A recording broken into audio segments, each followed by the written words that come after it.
만드는 언론 여긴 국민 라디오. 네, 진짜 인터뷰 시작되기 전에 한 말씀만 드리고 윤태영 전 대변인 연결하겠습니다. 제키님께서 조희연 교육감이 이렇게 지지가 좀 안 오르고 하니까 안타까우셨던지 조 교육감 후보 인터뷰 좀 해주세요 이랬는데요. 저희가 모든 신문방송 합쳐서 가장 먼저 와이드 인터뷰 했을걸요? 한 2주일도 넘었습니다. 여기 스튜디오에 직접 나오셔서 30분 넘게 길게 인터뷰 했었습니다. 아마 그날 못 들으셨던 모양이네요. 네, 뭐 기회가 되면 다시 한번 전화로라도 연결하든지 하죠. 윤태영 전 청와대 대변인님 나와 계십니까? 네, 안녕하세요. 안녕하세요. 네. 조금 기다리시게 해서 죄송합니다. 아닙니다.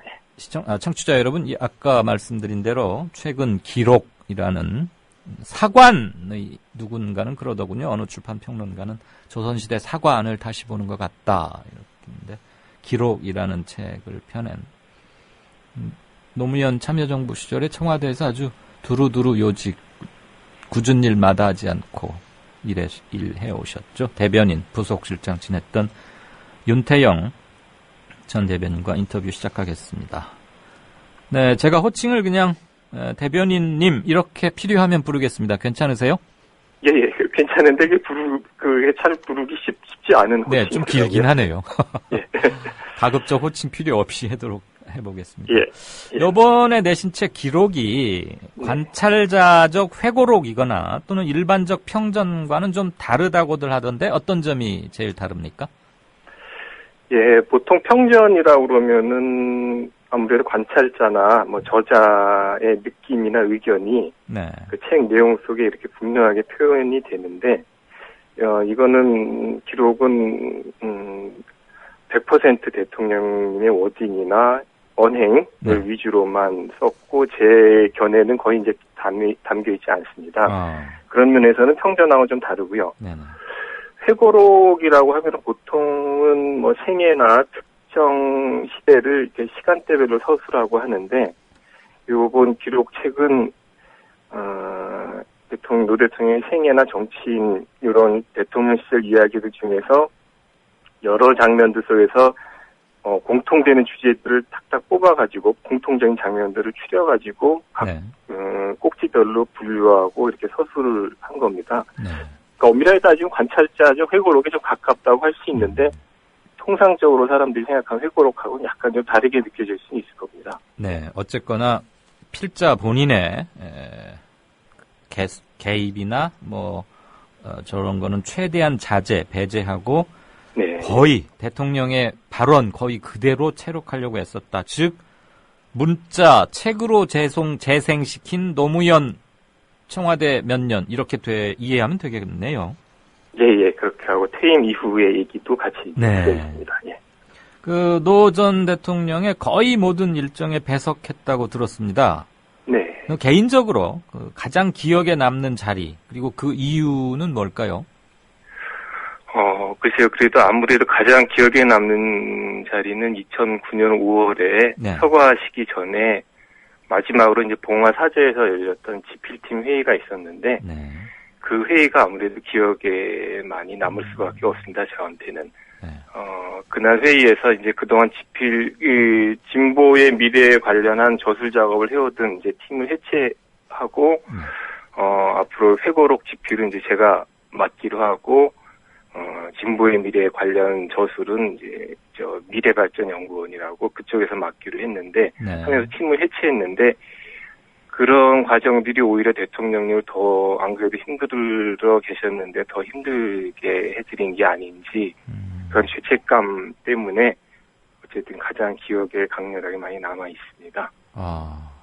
저는 이 질문을 어제 제가 쓰면서 무슨 인간 노무현을 이렇게 한마디로 응축시키는 어떤 그런 상징적인 자리나 이런 게 답으로 돌아오지 않을까 했는데 그 마지막 미팅이었군요. 예, 아무래도 좀 아쉬움이나 안타까움이 가장 많이 남아 있어서 다시 또. 반대로 하나를 또 들자면, 그래도 네. 제가 제일 처음에, 대변인 생활을 마치고 부속실장으로 임명돼서, 좀 지근거리에서 이 배석을 본격적으로 시작했던 때가 있습니다. 그때는 탄핵을 끝나고 열린 우리 당이 뭐 또 선거에도 이기고, 뭐 그랬던 시절이라서, 우리 대통령께서 굉장히 하여튼 밝고, 희망이 많이 가지고 계시던, 희망을 많이 갖고 계시던 그런 때였는데, 그때의 표정이나 인상도 많이 기억에 납니다. 그렇죠? 네. 그래요.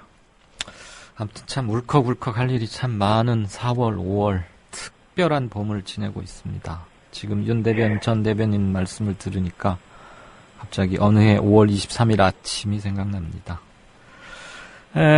참 이거 오래된 구분법이고 정말 이런 구분이 있느냐, 일부 언론에서 일부러 이런 말들을 쓰는 거 아니냐, 뭐 이름부터 시작해서 정말 있다 이렇게 말하는 사람도 있고 하는데, 흔히들 친노, 비노, 반노 이런 말들 자주 합니다. 이런 구분 어떻게 보십니까? 저는 솔직히 그런 용어를 들으면은 이렇게 좀 뭐라 그럴까요? 동교동계, 상도동계 하던 그런 옛날 계보 정치 같은 느낌이 듭니다. 사실 노 대통령님은 계보를 만든 적이 없었거든요. 그러니까 후보 시절이나 정치인이던 시절에 어떤 뭐 계보였던 적도 없고요. 예. 계보나 계파 정치를 굉장히 싫어하셨던 분이거든요, 오히려. 그렇죠. 그래서 의원 저희 캠프를 보면 알 수 있듯이 무슨 의원급이나 정치인들 세력으로 묶어져 있지 않았었거든요. 네. 대통령 되신 후에도 무슨 의원들이나 정치인들을 이렇게 세력으로 묶으려고 하신 적도 없고요. 네. 그런 상황인데 자꾸 이제 이 용어가 많이 나오는데, 한편으로 이런 용어가 사실 뭐 정책이나 뭐 비전이나 철학을 중심으로 맺어지는 그런 그룹이라면은, 그런 그룹핑이라면은 또 뭐 의미가 있고 바람직할 수도 있다는 생각인데, 네. 현실에서는 그렇게 쓰이는 것 같지는 않습니다. 어쨌든 이렇게 뭐 야권을 좀 편가르기 하거나 또는 뭐 이렇게 분열을 좀 이용하는 사람이나 세력들이 사용하는 용어라는 생각이 듭니다. 네. 그런 생각이 강하게 됩니다. 좀 기계적 프레임을 오래 써먹는다 이런 생각도 좀 들긴 하더라고요. 예. 그런데 엄연히 또 이런 시각이 일부 있기 때문에 여쭤본 겁니다. 조금 불편하게 들리실 질문일지 모르겠습니다만은 여쭙지 않을 수가 없네요. 대통령 후보로서의 노무현, 정치인으로서의 노무현은 드라마틱한 성공이었지만 대통령으로는 성공했다고 보기가 좀 그렇다. 이렇게 박한 점수를 주는 견해도 있습니다. 동의하십니까? 일단 뭐 후보로서의 노무현은 어쨌든 대통령이 되었으니까 말씀하신 대로 성공이라고 볼 수 있을 것 같습니다. 제 생각에도. 다만 대통령으로서의 성공과 실패 문제는, 성공이냐 실패냐 하는 문제는, 제가 사실 뭐 지근거리에서 뭐 대변인도 했었지만 또 상당 기간을 지근거리에서 이렇게 수족처럼 일했었는데, 어쩌면 그러니까 대통령의 이 수족이 돼서 일을 한 사람으로서는 쉽게 얘기할 문제는 아닌 것 같습니다. 그래서 뭐 그런 말씀도 하긴 하셨는데, 돌아가시기 전에 이렇게 남긴 회고록 메모 나중에 책으로도 만들어져서 나오긴 했는데, 그 책 제목이 성공과 좌절이라고 돼 있는데, 이게 대통령께서 쓰신 표현입니다. 직접 성공과 좌절이라는 말을. 그런 표현도 쓰신 적이 있다는 정도이고, 제가 어쨌든 대통령이 여러 자리에 배석을 하면서 뭐 여러 가지 정책들이 결정되는 과정에서 지켜본 만큼 제가 알고 있는 범위에서 보고 들었던 것을 설명해야 될 책임이 오히려 있다고, 저는 이런 얘기 들을 때나 오히려 이제 그런 생각을 더 하고 앞으로 그런 작업을 계속 꾸준히 더 해나가야 된다는 그런 사명감 같은 거를 느끼게 됩니다. 오히려. 네. 역시 윤태영 대변인다우십니다. 그러니까 몇 년을 같이 붙어 있으셨던 거예요? 그 대변인. 그 전부터, 정치인 노무현 때부터 치자면? 정치인 노무현 때부터 치자면은, 그러니까, 이렇게 90년 3당 합당 되고 나서 작은 민주당에 있을 때 당이 작기 때문에, 그 안에서는 뭐 가족처럼 지냈기 때문에 그때 한 1, 2년 가까이 있었고요. 또 여보나 좀 도와주라고 자서전 만들 때 구술 작업도 했었고, 그 후에 뭐 각종 선거에 출마하실 때마다 이상하게 홍보물이나 이런 일들이 저한테 많이 떨어져서 예. 제가 같이 작업을 쭉 해오다가 2001년에 본격적으로 캠프에 합류했었습니다. 그럼 적어도 10년 이상 아주 가깝게 지내신 거잖아요. 예, 그렇습니다. 예. 그 동안에 뭐 청와대 시절이어도 좋고 그 이전이어도 좋습니다. 예. 인간 노무현 또는 대통령 노무현과 이견이 지금 우리 윤 대변인과 이견이 가장 컸던 사안은 뭐고 어떻게 서로를 막 설득하려고 애쓰고 막 또 싸우기도 하고 이랬는지 그런 거 좀 궁금해요. 제가 그렇게 싸움을 좋아하는 저는 아니라서 아니 뭐 논쟁을 하다 보면 그럴 수 있잖아요. 근데 그 싸움이나 뭐 논쟁을 한 적은 거의 없었던 것 같고요. 예. 일단 뭐 예를 들어서 처음 접했을 때 그러니까 캠프에 본격적으로 합류해서 직접 글을 쓸 때 야단을 좀 많이 맞았죠. 그러니까 저는 기존 정치권에서 꽤 이제 그런 연설문 작업이나 원고 작업을 많이 하던 사람이라서 그런 습관대로 많이 써드렸는데, 네.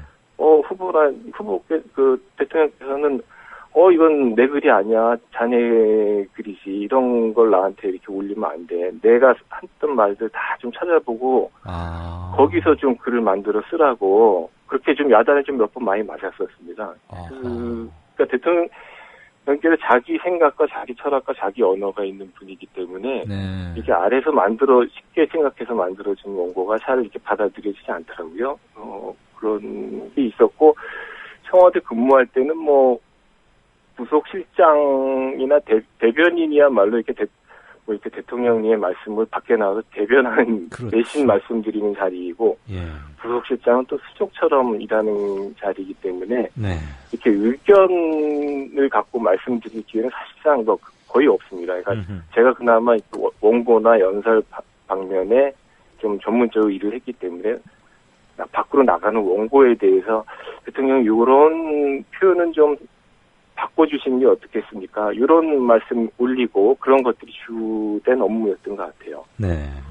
그 좀 호되게 꾸지람 받고 뭐 눈물이 쏙 빠지게 혼나고 혹시 그런 적 있으세요? 재임 중에는 그런 거는 거의 없었습니다. 저 예. 같은 경우는. 네. 그렇군요.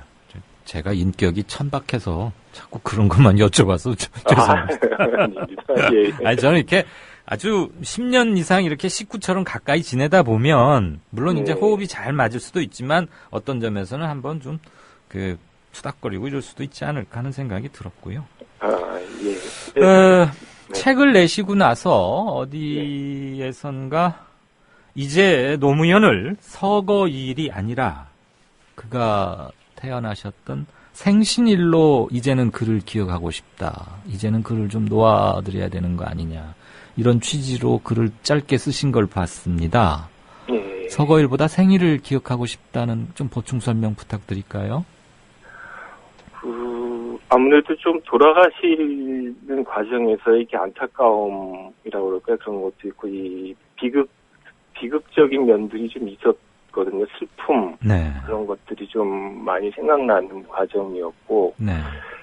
하여튼 언제까지, 어쨌든 슬퍼하고 애도하고 그런 과정을 기억하는 것도 뭐, 한편으로, 그러면서 추모하는 것도 큰 일이긴 하지만, 언제까지 이렇게 슬픔에 매몰되어 있어서는 안 된다는 생각이 또 한편으로는 시간이 지나면서 이게 생각이 드는 겁니다. 그러면서 지금 대통령 노무현, 그러니까 노무현 이름 석자가 이제는 슬픔이나 안타까움보다는 어쨌든 기쁨 또는 희망 뭐 이런 이미지로 점차 이렇게 승화되었으면 하는 바람이 이제 저한테 있는 겁니다. 그래서 이건 제 개인적인 생각입니다. 그래서 아직 뭐 공식적으로 논의되거나 그런 얘기는 아니고 몇몇 분들하고 얘기를 주고받았던 그런 이야기입니다. 네, 그러시군요. 6월 12일 날 강연이 잡혀 있으신 모양이세요? 네, 그렇습니다. 저희 청취자들이 우리 윤 대변인님 인기가 대단하십니다. 굳은 일 마다 않고 묵묵히 자기 일만 해오신 그게 이미지가 지금까지 그대로 강하게 투영이 돼 있나 봐요. 엉겅퀴 사랑 등 여러분께서 6월 22일 윤태영 대변인 강연 신청했다 이러니까 막 부럽다 이러고 뭐 나는 못 가서 안타깝다 이런 말들 써주고 하셨네요. 고맙습니다. 예, 요번 책 잘 읽고 있고요. 예. 이게 이제 첫 작업을 막 한 발 떼신 거로 들었습니다. 네. 앞으로도 계속 일관된 저술 집필 하실 거란 말씀 들었고요. 쭉 관심 갖고 애정 갖고 지켜보겠고, 누구보다도 힘든 시간들을 보내오셨을 텐데 이제는 방금 서거일이 아니라 생일을 통해서 밝게 기억하는 그런 것도 중요한 말씀이다 이렇게 들립니다. 오늘 시간 내주셔서 감사합니다. 예, 불러주셔서 고맙습니다. 별 말씀을요. 고맙습니다. 예, 고맙습니다. 네, 지금까지 참여정부 시절 노무현 전 대통령과 고락을 같이 했던 윤태영 대변인과 얘기를 좀 나눴습니다.